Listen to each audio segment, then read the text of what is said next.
Good morning all and welcome back to my YouTube channel S3 tech education. इस video में हम देखने वाले हैं डेटाबेस से रिलेटेड इंपॉर्टेंट क्वेश्चंस जो आपके टेक्निकल इंटरव्यूज में डिस्कस किए जाते हैं। सो स्टार्ट करते हैं डेटाबेस से related important question. So first question है, बिल्कुल बेसिक सा क्वेश्चन है और कई बार आपसे डिस्कस किया जाएगा कि what is DBMS, what is RDBMS. तो जब भी हम आरडीबीएमएस की बात करेंगे तो RDBMS stand for relational database management system. और जब हम रिलेशनल डेटाबेस की बात करेंगे मींस हम अपने डेटा को रखने के लिए रिलेशनल मॉडल का यूज करने वाले हैं। और रिलेशनल मॉडल में डेटा हमारा टेबुलर फॉर्म में होता है। इसमें कुछ रोज होती हैं, नंबर ऑफ रोज होती हैं, यहाँ पे नंबर ऑफ कॉलम्स होते हैं जो एट्रीब्यूट्स होते हैं, और जो हमारी रोज होती हैं वो हमारे रिकॉर्ड्स होते हैं, राइट। तो डेटाबेस में जब हम अपने डेटा को टेबुलर फॉर्म में रखेंगे तो उसको हम रिलेशनल डेटाबेस मैनेजमेंट सिस्टम बोलेंगे। और जब हम टेबुलर फॉर्म में रखेंगे तो हमें इसमें बहुत सारे कुछ बेनिफिट्स भी मिलने वाले हैं। बेनिफिट्स में अगर हम बात करें सबसे पहले कि हम इसमें नॉर्मलाइज कर सकते हैं। नॉर्मलाइजेशन का कॉन्सेप्ट इंपॉर्टेंट कॉन्सेप्ट, इसमें हम रिडंडेंसी को रिमूव करते हैं। इसमें हमें रिलेशनल डेटाबेस हमें मल्टी यूजर सपोर्ट देता है। मल्टी यूजर सपोर्ट के बाद इसमें हम कांस्टेंट भी अप्लाई कर सकते हैं, जैसे प्राइमरी की है, फॉरेन की है। इसके अलावा और भी जितने भी कांस्टेंट्स होते हैं वो सारे हम इस पे अप्लाई कर सकते हैं। और अगर हम रिलेशनल डेटाबेस की बात करें तो जो हम फ्रिक्वेंटली यूज करते हैं my SQL, Oracle, SQL server, ये सारे डेटाबेस हमारे रिलेशनल डेटाबेस हैं और ये सारे हमारे टेबुलर स्ट्रक्चर को फॉलो करते हैं। लेकिन इसके अगेंस्ट में अगर हम नॉर्मल डीबीएमएस की बात करते हैं तो डेटाबेस में फाइल रिकॉर्ड हमारा फाइल्स के फॉर्म में रखा जाता है। वहां पे हम मल्टी यूजर सपोर्ट, नॉर्मलाइजेशन ये पॉसिबल नहीं होता है। तो इसीलिए हम बात करते हैं कि आरडीबीएमएस हमारा टेबुलर फॉर्म में डेटा को रखता है, इसलिए काफी फीचर्स हमें इसमें मिलते हैं। So RDBMS for relational database system. Second question की बात करेंगे, व्हाट इज कैंडिडेट की और व्हाट इज सुपर की। ये बहुत ही इंपॉर्टेंट क्वेश्चन है, मैक्सिमम टाइम आपसे डिस्कस किया जाता है कि कीज क्या है, सुपर कीज क्या है, कैंडिडेट कीज क्या है। तो इसको समझते हैं। सपोज एक रिलेशन आर है हमारा, हमारे एक टेबल में हमें इसके हर एक रो को यूनिकली आइडेंटिफाई करना है। और जब हमें यूनिकली आइडेंटिफाई ईच रो को करना है तो हमें ऑब्वियसली कोई एक एट्रीब्यूट या एट्रीब्यूट का कॉम्बिनेशन लगेगा जिसके थ्रू हम इसको यूनिकली आइडेंटिफाई कर सकते हैं। और जिस एट्रीब्यूट या एट्रीब्यूट के कॉम्बिनेशन का हम यूज करते हैं उसको जनरली हम बोलते हैं की। तो अगर हम बात करें कि इसमें ए और बी एट्रीब्यूट का कॉम्बिनेशन सफिशिएंट है यूनिकली आइडेंटिफाई करने के लिए तो हम बोलेंगे इसको एक की है। लेकिन अगर हम बात करें सुपर की तो सुपर की वो की है जिससे हम यूनिकली आइडेंटिफाई कर सकते ऑल एट्रीब्यूट्स को। तो अगर यहाँ पे हमने बात की ए और बी यूनिकली आइडेंटिफाई करने के लिए सफिशिएंट है, मतलब ए भी एक सुपर की है हमारी। अगर इसमें हम एक एट्रीब्यूट और ऐड कर दें तो ए भी हमारी एक दूसरी सुपर की बनेगी। इसमें एक और एट्रीब्यूट ऐड कर दें तो एक हमारी नई सुपर की बन जाएगी। तो एक से ज्यादा टेबल में सुपर की पॉसिबल है क्योंकि इतना कॉम्बिनेशन यूनिक है। तो आप कुछ भी उसमें ऐड करोगे वो सारे आपके क्या रहेंगे और बाय डिफॉल्ट यूनिक ही रहेंगे। इसीलिए सुपर की में आप कुछ भी एट्रीब्यूट जोड़ोगे वो यूनिक रहेगा। अब इसके रिवर्स अगर बात करें, क्या इसको हम हटा देंगे तो यूनिकली आइडेंटिफाई कर सकते हैं? यस, कर सकते हैं, इसीलिए ये सुपर की है। अगर इसको रिमूव कर देंगे हम तो अब हम इन दोनों से जो बचा हुआ कॉम्बिनेशन है उससे यूनिकली आइडेंटिफाई कर सकते हैं। यस, कर सकते हैं क्योंकि ए भी सफिशिएंट है। लेकिन अगर हम इसको भी यहाँ से हटाएंगे तो अब ए से केवल हम कर सकते हैं क्या टेबल को, ईच रो को यूनिकली आइडेंटिफाई नहीं कर सकते। तो जब हम बात करते हैं कि जो मिनिमम सबसेट है सुपर की का, इसको और आप ब्रेक नहीं कर सकते हो, तो ये हमारी सुपर की भी है और जो मिनिमम है ये सेट सबसेट, इसलिए इसको हम कैंडिडेट की भी बोलने लगते हैं। सो यहाँ की डेफिनेशन बहुत क्लियर दिया हुआ है कि सुपर की इज एन एट्रीब्यूट जिससे यूनिकली आइडेंटिफाई करेंगे एंड कैंडिडेट की is the minimum subset of super की। जो हमने यहाँ पे देखा कि ए और बी को अगर हम और कम करेंगे तो हम फिर यूनिकली आइडेंटिफाई नहीं कर सकते। तो ये हमारी कैंडिडेट की है और ये सुपर की भी है। तो दूसरा कंक्लूजन क्या निकल के आता है कि ईच कैंडिडेट की इज सुपर की। क्योंकि आपने देखा होगा कोई भी कैंडिडेट की होगी वो सुपर की होगी ही, पर ईच सुपर की इज कैंडिडेट की नहीं, ऐसा पॉसिबल नहीं है। क्योंकि आप देख रहे होगे अगर इन तीन का कॉम्बिनेशन बनाएंगे तो सुपर की कैंडिडेट की नहीं है क्योंकि वो मिनिमम सबसेट नहीं है। इसीलिए ये सारी चीजें हैं। प्लस इसमें एक और इम्पोर्टेंट चीज देखेंगे कि कैंडिडेट की भी एक से ज्यादा, मोर देन एक से ज्यादा कैंडिडेट की एक टेबल में हो सकती हैं, एक से ज्यादा सुपर की भी एक टेबल में हो सकती हैं। और उसके अलावा एक और इम्पोर्टेंट जो कॉन्सेप्ट है कि कैंडिडेट की एंड सुपर की नल वैल्यू भी होल्ड कर सकती है, राइट। नल वैल्यू भी होल्ड कर सकती है। तो सुपर की सिंपल सा कंक्लूड करें, सुपर की एक की है जिसके थ्रू हम यूनिकली आइडेंटिफाई करेंगे ईच रो को किसी भी टेबल्स में। उसका मिनिमम जो सबसेट होगा वो कैंडिडेट की होगा, ईच कैंडिडेट की सुपर की होगी, ईच सुपर की इस कैंडिडेट की होगी, ये कंपलसरी नहीं है, राइट। तीसरी चीज, दोनों वैल्यू नल रख सकती हैं, कैंडिडेट की सुपर की वैल्यू नल हो सकती है, और एक टेबल में एक से ज्यादा कैंडिडेट की भी हो सकती है और सुपर की भी हो सकती है। इंपॉर्टेंट क्वेश्चंस थे। इसके बाद आगे बढ़ते हैं, व्हाट इज प्राइमरी की एंड कैंडिडेट की। जैसे अभी हमने देखा कि हमारी टेबल में सपोज दो कैंडिडेट की हैं, कैंडिडेट की 1 एंड कैंडिडेट की 2। सपोज एक कैंडिडेट की ए बी है, ए हमारी सी एंड डी का कॉम्बिनेशन है। हमने सपोज डेटाबेस डेवलपर अब किसी एक कैंडिडेट की को फाइनल करेगा आपका, जिसके थ्रू वो प्रोग्रामिंग करेगा या कोडिंग करेगा या सारे डेवलपर काम करेंगे, सपोज इसको फाइनलाइज किया, तो इसको बोलने लगते हैं हम प्राइमरी की, और जो रिमेनिंग जितनी भी कैंडिडेट की हैं उनको बोलने लगते हैं हम अल्टरनेट की या सेकेंडरी की, राइट। तो ये हमारी है प्राइमरी की। अब जब ये स्पेशल है क्योंकि इसको सिलेक्ट किया गया है प्रोग्रामिंग के लिए, डेवलपमेंट के लिए, तो इसलिए इसके साथ कुछ यूनिक प्रॉपर्टी जोड़ेंगी। प्राइमरी की एंड यूनिक की कैन कंटेन यूनिक वैल्यू, ये तो हमें मालूम है कि ये यूनिक वैल्यू ही रखेगा। प्लस प्राइमरी की के साथ एक और इम्पोर्टेंट है कि प्राइमरी की नल वैल्यू को होल्ड नहीं कर सकता। जिस भी कॉलम को प्राइमरी की बनाएंगे उसमें नल वैल्यू नहीं डाल सकते हो आप। लेकिन अगर इसके अगेंस्ट में कोई भी यूनिक की है, प्राइमरी की वर्सेस अगर यूनिक की बात करेंगे, तो यूनिक की में नल वैल्यू हो सकती है लेकिन प्राइमरी की में नल वैल्यू नहीं हो सकती। दोनों ही ऑब्वियसली यूनिक वैल्यू रखेंगे, यूनिक वैल्यू रखेंगे, ये भी यूनिक वैल्यू रखेंगे। तो जो की डिफरेंस है प्राइमरी की और यूनिक की में वो यही है कि प्राइमरी की नल वैल्यू को नहीं रख सकती है। ये आपको बिल्कुल क्लियर पता होना चाहिए कि प्राइमरी की नल वैल्यू को होल्ड नहीं करती है, राइट। इसके बाद हम देखते हैं एक और इंपॉर्टेंट पूछा जाता है, व्हाट इज फॉरेन की। तो फॉरेन की एक और इम्पोर्टेंट क्वेश्चन है, की से रिलेटेड कॉन्सेप्ट है जो मैक्सिमम टाइम ऐप से कंसेप्चुअली पूछा जाता है, इवन बनवाया भी जाता है। तो फॉरेन की को समझते हैं। जब भी हमें किसी दो टेबल के बीच में कोई रेफरेंस सेट करना है तो हमें एक नई की जरूरत पड़ती है, इसको फॉरेन की बोलते हैं। दो की के बीच में सपोज एक टेबल है हमारी T1, एक है हमारी T2। T1 में एक एट्रीब्यूट है ए, दूसरा है बी। ए इसका है प्राइमरी की दूसरी वैल्यू इधर है हमारी बी, सी इसकी बी हो गया और सी इसकी हो गई प्राइमरी की। तो अगर इन दो टेबल्स में हमें रेफरेंस सेट करना है पेरेंट्स चाइल्ड का, तो आप इस तरीके से देखोगे कि ये सपोज अगर ये फॉरेन की है, ये हमारी फॉरेन की है, थोड़ा इसको करेक्ट कर लेते हैं। अगर ये हमारी बी इस टेबल में फॉरेन की है T1 में, और इसने रेफरेंस किससे लिया है, रेफरेंस लिया है इसने रेफरेंस लिया है यहाँ से, ए इसने इसको रेफर किया, ए इसकी है फॉरेन की, T1 में क्या है, ए फॉरेन की है।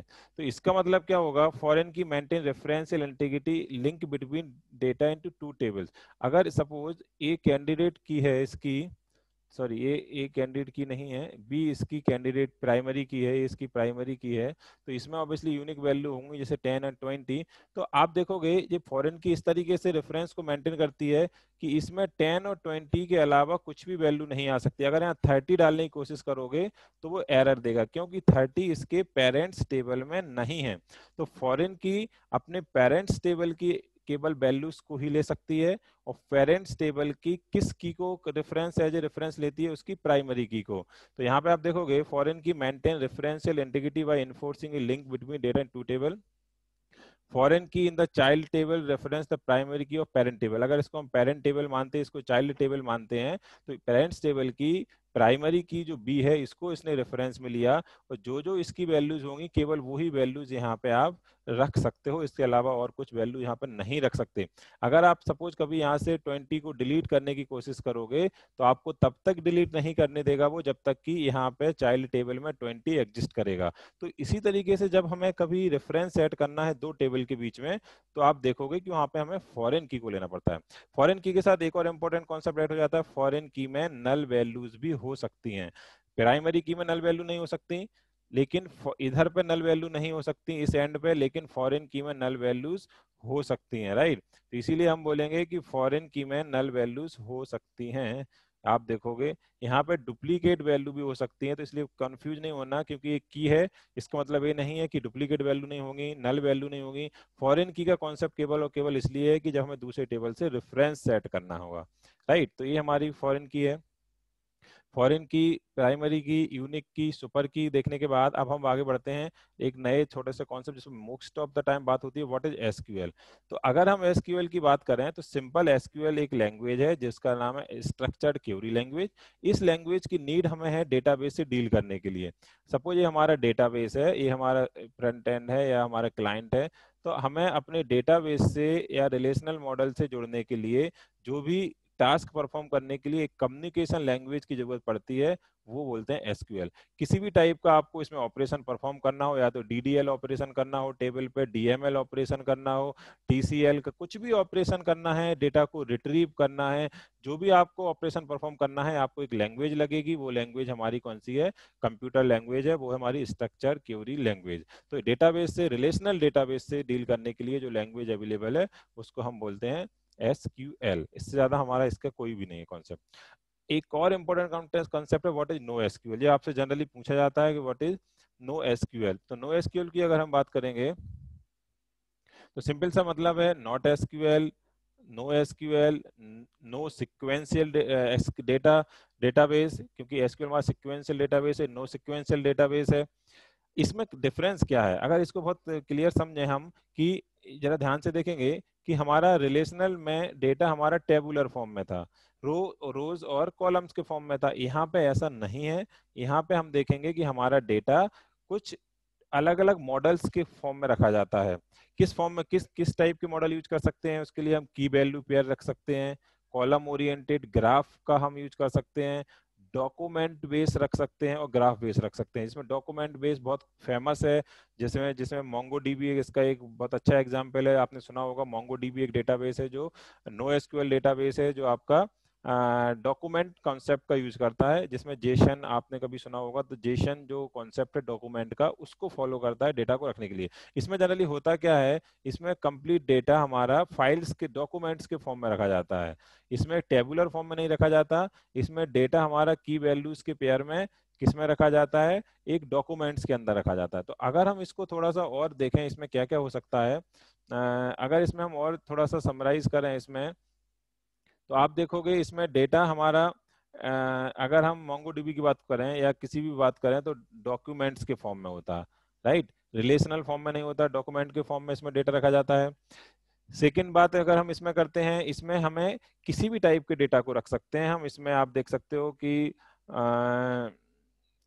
इसमें आप देखोगे कि हम स्ट्रक्चर्ड डेटा, जैसे हम आरडीबीएमएस में केवल और केवल स्ट्रक्चर्ड डेटा को रख सकते थे, स्ट्रक्चर्ड डेटा को रख सकते हैं। यहाँ पे आप देखोगे स्ट्रक्चर, सेमी स्ट्रक्चर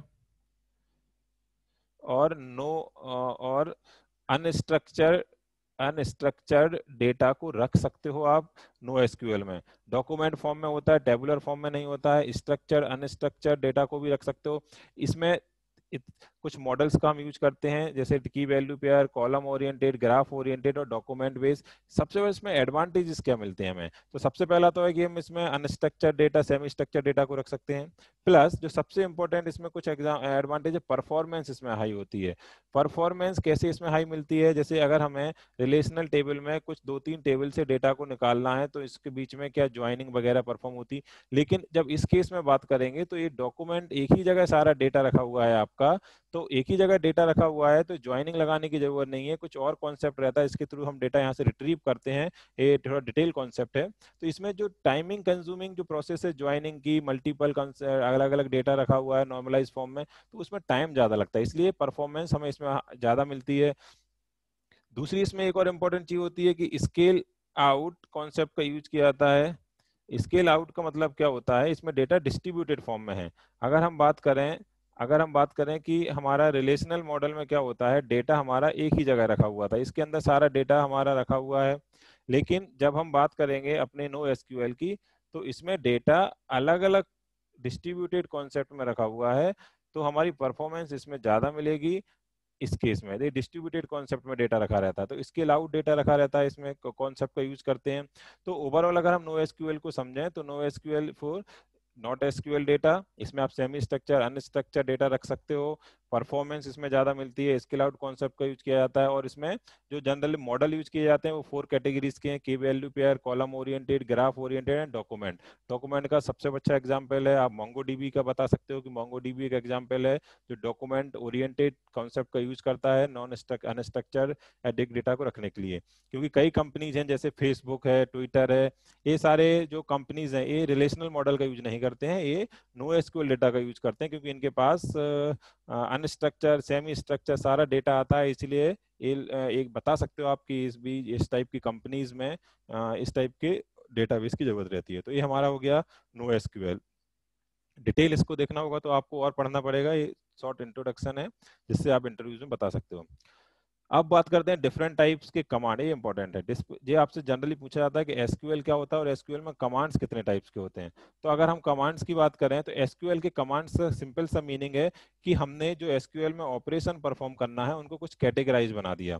अगर हम डीडीएल की बात करें, डेटा डेफिनेशन से रिलेटेड अगर हम बात करें, तो इसमें जब भी हमें अपने टेबल में कोई नया स्ट्रक्चर क्रिएट करना है, टेबल को क्रिएट करना है, डेफिनेशन क्रिएट करना है, तो ये सारे कमांड डीडीएल में आएंगे। जैसे इसमें हम अगर बात करें तो सबसे पहले क्रिएट करने का कमांड, चाहे टेबल क्रिएट करो, व्यू क्रिएट करो, सीक्वेंस क्रिएट करो, तो क्रिएट कमांड इसमें आएगा आपका।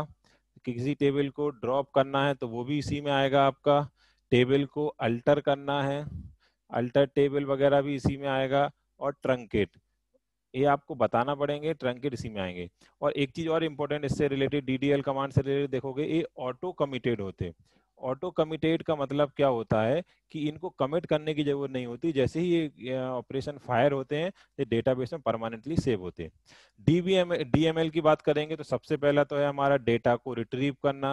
ये इसमें सबसे बड़ा है कि जो भी हम सिलेक्ट एस्ट्रिक फ्रॉम और ग्रुप बाय हैविंग जो भी क्वेरीज लिखते हैं वो डीएमएल, सॉरी ये डीएमएल डीक्यूएल को, हाँ ओके, डीक्यूएल की बात करेंगे तो डी डेटा क्वेरी लैंग्वेज जिसमें डेटा को रिट्रीव करते हैं।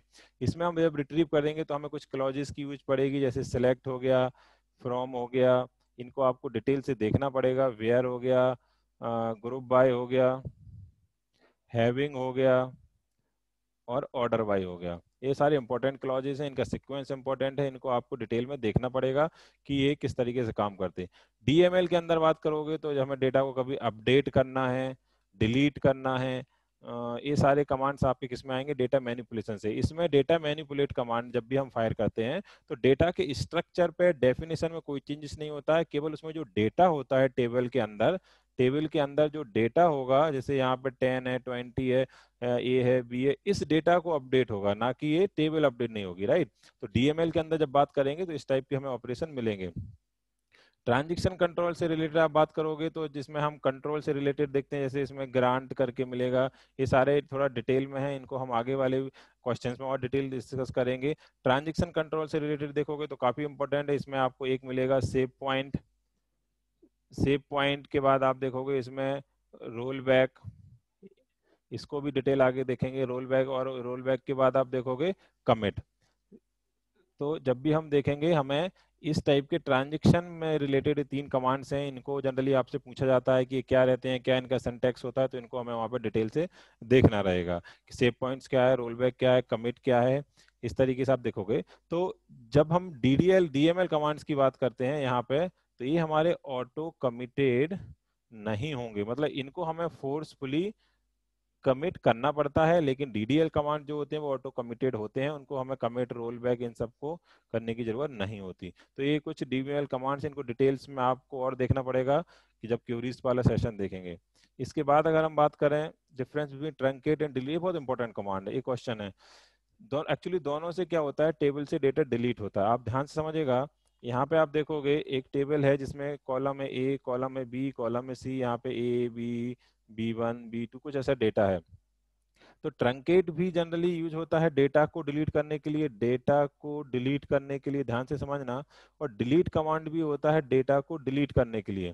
फिर इसमें डिफरेंस क्या है उसको देखना है। तो सबसे पहला डिफरेंस है, ट्रंकेट आपका डीडीएल के अंदर रखा गया है और ये आपका डीएमएल के अंदर रखा गया है।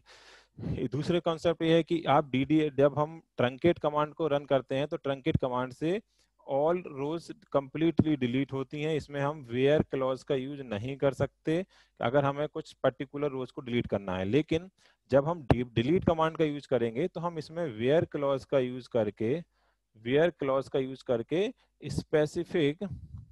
स्पेसिफिक रोज को भी डिलीट कर सकते हैं, ना कि कंप्लीट। जैसे हमें सपोज अकेले इसी रो को डिलीट करना है तो हम डिलीट कमांड देंगे वेयर क्लॉज के साथ, तो हम इसको डिलीट कर सकते हैं, लेकिन इसमें नहीं है। अब ये क्योंकि डीडीएल के अंदर आता है तो ये रोल बैक नहीं हो सकता है, क्योंकि ये रोल बैक नहीं हो सकता, डीडीएल के अंदर आता है। इसको हम रोल बैक कर सकते हैं अपने किसको, डिलीट कमांड को। तो अगर हम डिलीट और ट्रंकेट की डिफरेंस की बात करें, कई बार पूछा जाता है कि डीडीएल में कौन सा आता है, डीएमएल में कौन सा आता है। ये डीडीएल में क्यों आता है, इसीलिए आता है क्योंकि इसको रोल बैक नहीं किया जा सकता है, इसमें ऑटो कमिटेड होता है, ये सारी रो एक साथ डिलीट करता है। इसमें वेयर क्लॉज नहीं लगा सकते हैं, इसमें वेयर क्लॉज लगा सकते हैं, रोल बैक भी किया जा सकता है इसको, इसीलिए इसको हमने डीएमएल के अंदर रखा। राइट, तो ट्रंकेट और डिलीट में जनरली आपसे डिफरेंस पूछा जाता है क्योंकि दोनों ही डेटा को डिलीट करते हैं। इसके बाद इसको थोड़ा देख लेते हैं। ट्रंकेट डीडीएल कमांड्स के अंदर आता है, execute where clause after truncate roll back is not possible, जो हमने अभी डिस्कस किया था। राइट, इसके बाद हम देखते हैं व्यू क्या है। सिंपल सा, ये कई बार आपसे इंटरव्यू में पूछा जाएगा व्हाट इज व्यू। तो व्यू क्या है, व्यू सिंपल है virtual table based on the result of SQL statement. कई बार हमें क्या रहता है, कुछ हमारी जो मेन टेबल है T1, इसमें नंबर ऑफ कॉलम्स हैं, नंबर ऑफ रोज हैं, पर हमें कुछ इसका सिलेक्टेड एक डेटा को निकाल के रखना है। ये हमारा बोल सकते हैं सिलेक्टेड डेटा को हमने क्या किया, एक टेबुलर फॉर्म में रख दिया T1, जो हमारी क्या है वर्चुअल टेबल है। इस डेटा को मैं ये सपोज ये डेटा हमारा कौन सा है, ये डेटा हमारा अगर बात करेंगे ये डेटा हमारा सपोज ये वाला इतना डेटा है हमारा ये, तो इसको रखा हमने एक अलग से फॉर्म में T1 बना के। ये हमारी एज ए टेबल के जैसे ही ट्रीट करेगी, लेकिन ये वर्चुअल टेबल है, फिजिकल एग्जिस्ट नहीं करती क्योंकि इसका डेटा तो यहीं से लिया जाएगा। राइट, तो जब हमें कभी कोई बहुत सारे इसके एडवांटेजेस मिलते हैं व्यूज में हमें कि कोई स्पेसिफिक फॉर्म में डेटा को रखना है, अपने मेन डेटा को यूजर से दूर रखना है, तो उस केस में हम अपने सिलेक्टेड डेटा को एक टेबुलर फॉर्म में बना देते हैं, इसको व्यू बोलने लगते हैं, और अब हम इसी व्यू का यूज करते हैं अपने उसमें सिलेक्ट करने के लिए। सिलेक्ट एस्ट्रिक फ्रॉम T1 करेंगे तो हम इसको यूज करेंगे, ना कि T को यूज करेंगे। अब ये जनरली दो टाइप्स के होते हैं, एक तो होता है सिंपल व्यू, एक होता है कॉम्प्लेक्स व्यू। जब व्यू जो हमने व्यू बनाया एक ही टेबल से रेफरेंस लेके आया तो ये सिंगल व्यू है। जब ये वाला व्यू मल्टीपल, सपोज यहाँ से भी कुछ डेटा उठा के फिर कंबाइंड बनाया गया, तो ये बोलते हैं कॉम्प्लेक्स व्यू। तो आपको ध्यान रखना है सिंपल व्यू और कॉम्प्लेक्स व्यू। सिंपल व्यू एक ही टेबल से बनेगा और कॉम्प्लेक्स व्यू हमारा मल्टीपल टेबल से सिलेक्ट होके बनेगा। बनता कैसे है, ये डिटेल कॉन्सेप्ट व्यू वाले आप चैप्टर में जाके देख सकते हो। व्यू वाले वीडियो में पूरी एसक्यूएल की क्वेरीज लगा के किस किस क्या फॉर्मेट होता है व्यूज का, तो हम उस तरीके से देख सकते हैं। यहाँ पे आप सिंपल से समझेंगे, view is a simple virtual table. Group by clause क्या है, बहुत इंपॉर्टेंट है। ग्रुपिंग की जब हमें जरूरत पड़ती है तो हमें ग्रुप बाय क्लॉज की जरूरत पड़ती है। ग्रुपिंग का कौन सा, हमारे टेबल में सपोज एक हमारी टेबल है, इस टेबल्स में हमें कुछ सिलेक्टेड एम्प्लॉयज का ग्रुपिंग करनी है। सपोज ये डिपार्टमेंट नंबर है, यहाँ पे 60 70 60 70 या फिर 60 आया, तो हमें इनकी ग्रुपिंग करनी है कि 60 वाले कितने हैं, 70 वाले कितने हैं, इस टेबल में ग्रुप करने हैं किसी पर्टिकुलर कॉलम्स के बेस पे। तो हमें एक क्लॉज का यूज करना पड़ता है ग्रुप बाय क्लॉज का। तो group by clause in SQL commands is use for grouping group rows that have same values. जैसे हम अगर इस कॉलम पे ग्रुपिंग की तो जो सेम वैल्यूज है उनके ग्रुप बन जाएंगे, कि सपोज 60 के सारे एक साथ आ गया, 70 एक साथ आ गया, इनकी ग्रुपिंग बनेगी। ये किस किस टाइप के इनके ग्रुप बनेंगे। Right, group by clause in the select clause. Group by जो कॉन्सेप्ट है वो हमेशा आपके सिलेक्ट वाले क्लॉज में जब हम डेटा को रिट्रीव करते हैं तो वहां पे यूज किया जाता है। जैसे यहाँ पे देखोगे सिलेक्ट फ्रॉम, कुछ इस तरीके से आपको मिलेगा वेयर, और वेयर के बाद आता है group by. Group group by के बाद यहाँ पे आप दोगे कॉलम का नेम, जिस कॉलम पे आपको ग्रुपिंग करनी है। फिर यहाँ पे आप देखोगे हैविंग, इसको आप डिटेल से देख सकते हो एसक्यूएल कमांड्स के अंदर कि किस तरीके से ग्रुपिंग का यूज होता है। तो ग्रुपिंग सिंपल सा यूज है जिसका यूज हम बात करते हैं अपने ग्रुपिंग करने के लिए सेम डेटा के बेस पे।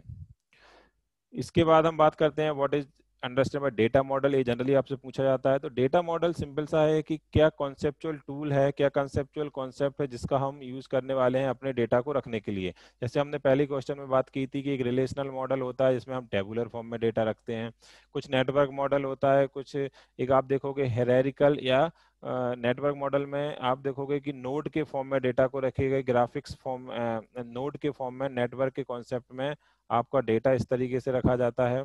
एक होता है एंटिटी रिलेशन मॉडल, इसमें आपका ऑब्जेक्ट ओरिएंटेड के कॉन्सेप्ट पे, एंटिटीज ऑब्जेक्ट के कॉन्सेप्ट पे डेटा को रखा जाएगा। जैसे आप इसमें देखते हो ईआर डायग्राम, ईआर डायग्राम इसका सबसे आप बहुत जनरली देखते हो, ईआर डायग्राम जो बनता है वो एंटिटी रिलेशनशिप डायग्राम होता है। एंटिटी एंटिटी एट्रीब्यूट और उसके बाद रिलेशनशिप, इस तरीके से आप देखोगे कि ये इस टाइप के कॉन्सेप्ट को यूज करता है एंटिटी रिलेशनशिप मॉडल। तो इसमें रिलेशनल मॉडल को आप स्पेशली ध्यान से पढ़ के जाइएगा क्योंकि ये आपसे पूछा था। अगर आप बात करें डीबीएमएस के एडवांटेजेस की, तो ऑब्वियसली मल्टी यूजर सपोर्ट है, एंटिटी कंस्टेंट लगा सकते हैं, नॉर्मलाइजेशन हम कर सकते हैं, नॉर्मलाइजेशन के बाद कंसिस्टेंसी रहता है। इसमें एक और इम्पोर्टेंट है, एसिड प्रॉपर्टीज को हम इसमें मिलती हैं हमें डेटाबेस में, रिडंडेंसी कंट्रोल होता है ऑब्वियसली नॉर्मलाइजेशन के थ्रू होता है। तो बहुत सारे एडवांटेज हैं जिसमें हम डेटाबेस में मिलते हैं, redundancy control, multi user support, integrity support, acid properties जो ट्रांजेक्शन में इंपॉर्टेंट है। तो ये सारे हमें डेटाबेस में एडवांटेजेस मिलते हैं। तो इस वीडियोज में हमने देखा कुछ इंपॉर्टेंट एसक्यूएल से क्वेश्चंस जो मैक्सिमम टाइम आपसे इंटरव्यूज में डिस्कस किए जाते हैं, इनको आप डिटेल से इनके डिटेल टॉपिक्स में देख सकते हैं ताकि और अंडरस्टैंडिंग क्रिएट हो। तो इस वीडियोज में इतना ही। Thank you.